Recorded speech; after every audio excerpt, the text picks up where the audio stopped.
नमस्कार बंधुओं, जय श्री राम, हर हर महादेव। कुछ आज नई ज्योतिष की बात करते हैं कि होलाष्टक जो है 3 मार्च को होली है, परंतु पूर्णवासी जो है सायंकाल 5 बजे सूर्यास्त के पहले समाप्त हो जाती है। इसलिए 2 मार्च को ही होली का दहन किया जाएगा। इसके अलावा होली के दिन भद्रा जो हैं रात में 1 बजे तक रहेंगे, अर्थात 1 बजे से 2 बजे तक समाप्त हो जाएंगी होलिका। तो होलिका के पुच्छे में जो है होली भद्रा के पुच्छ में होलिका दहन होता है, इसलिए 1 बजे से 2 बजे के बीच ही होलिका दहन मनाई जाएगी। और उस दिन सूर्य ग्रहण चंद्र ग्रहण भी है, परंतु चंद्र ग्रहण भारत में कहीं भी दृश्य नहीं है, इसलिए इनको हमारे यहाँ कोई मान्यता नहीं रहेगी। फिर भी चाहे चंद्र ग्रहण का प्रभाव वायुमंडल पर अवश्य तो रहेगा ही रहेगा। इसके साथ तीसरा योग देखते हैं कि पंचग्रही भी बनी हुई है, पंचग्रही का प्रभाव भी पड़ेगा। तो इससे पंचग्रही में और दूसरा कारण है होलाष्टक है। तो होलाष्टक में हमारे यहाँ शुभ कार्य क्यों वर्जित हैं, उनका कहाँ कहाँ पड़ेगा, क्यों वर्जित रहते हैं, इस पर भी थोड़ी चर्चा करेंगे।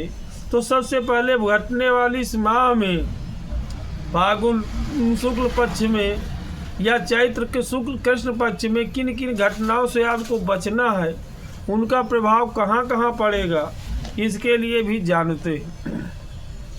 तो यहाँ पर वायुमंडल में निगेटिव ऊर्जा का प्रभाव ज़्यादा रहेगा, इसलिए मानसिक संतुलन को सही रखें, कम बोले। नित्य नियमित कर्म के लिए अवश्य पारिवारिक विवाद कला से बचें, क्योंकि आपसी विवाद का कारण भी अशांति का कारण बन सकती है।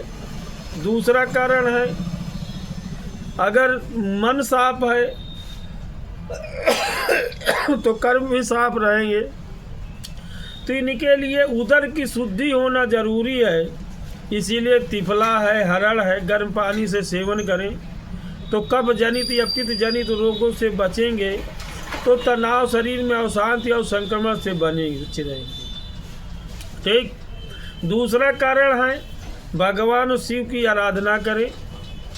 नहीं कर तो शिव के मंदिर के पास बैठे या पंचाक्षरी मंत्र का जाप करें, या उससे होने वाली जो वायु शुद्धि का औषधि है उनका सेवन करें।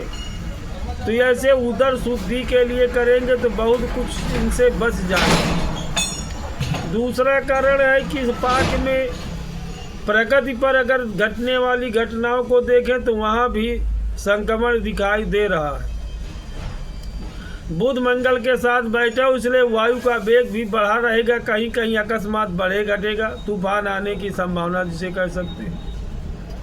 ओला चंद्रमा भी साथ उसके दृष्टिपात कर रहा है बुध के साथ सप्तम दृष्टि से, तो ओला वृष्टि भी होने की संभावना कुछ भागों में दिखाई दे रही है। केतु और राहु का दोनों सप्तम कष्टम भाव संबंध हो रहा है, तो महामारी भी, दुर्भिक्ष भी और आपसी तनाव अवसाद भी दिखाई दे रहा है। आपसी तनाव की स्थिति बनी रहेगी। तो उससे बचने के लिए भी अगर मानसिक संतुलन सही है तो उससे बचा जा सकता है। तीसरा कारण है कि इनका प्रभाव कुछ प्रांतों में आग्नेय कोण का भाग, कुछ पूर्व का, कुछ पश्चिम के भाग में इसका प्रभाव ज़्यादा रहेगा। वहाँ पर भी चक्रवात बर्फीला तूफान आ सकता है, युद्ध की स्थिति बन सकती है, संघर्ष हो सकता है, जिसमें अस्त्रों का प्रयोग, विस्फोटक अस्त्रों का प्रयोग या संक्रमित प्रयोग ज़्यादा, जो जनहानि वाले अस्त्र हैं उनका प्रयोग ज़्यादा हो सकता है। उनके वजह से प्रकृति पर, वायुमंडल पर भी उसका गलत प्रभाव पड़ेगा।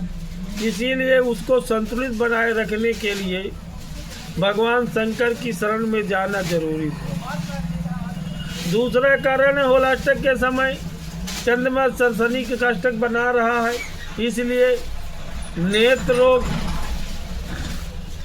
जो कफ और पित्त के रोग हैं उनसे बचना चाहिए।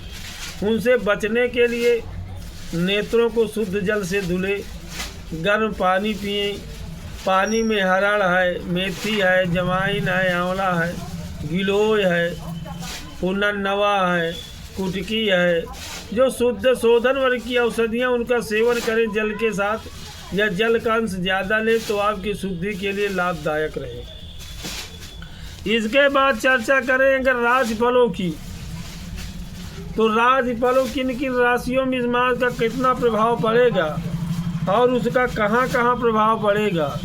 अगर पक्षी घटना के अनुसार देखें तो इनमें ग्रहण का प्रभाव किन किन राशियों में पड़ रहा है उसको देख लेते।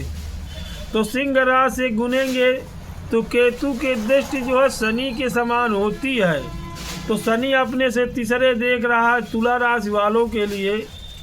और तुला से अगर देखेंगे तो 3, 4, 5, 6, 7 सप्तम भाव को अपनी ही राशि को शनि के बैठा सूर्य और राहु पंचक ग्रही बनी हुई है, वहाँ भी देख रहा है प्रभाव पड़ेगा।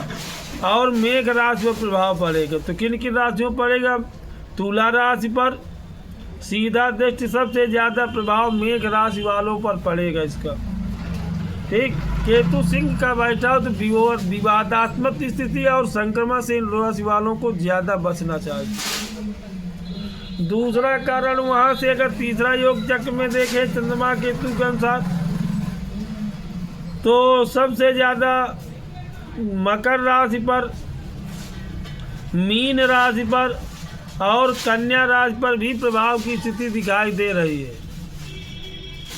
इन राशियों को बचने के लिए, उससे संक्रमण करने के लिए कहीं न कहीं धार्मिक भगवान शंकर की शरण में जाने से आपके लिए ज़्यादा लाभदायक रहेगा। ठीक, तो आगे दूसरे चैप्टर में बात करेंगे और राशियों का क्या क्या प्रभाव पड़ेगा। तब तक के लिए हर हर महादेव।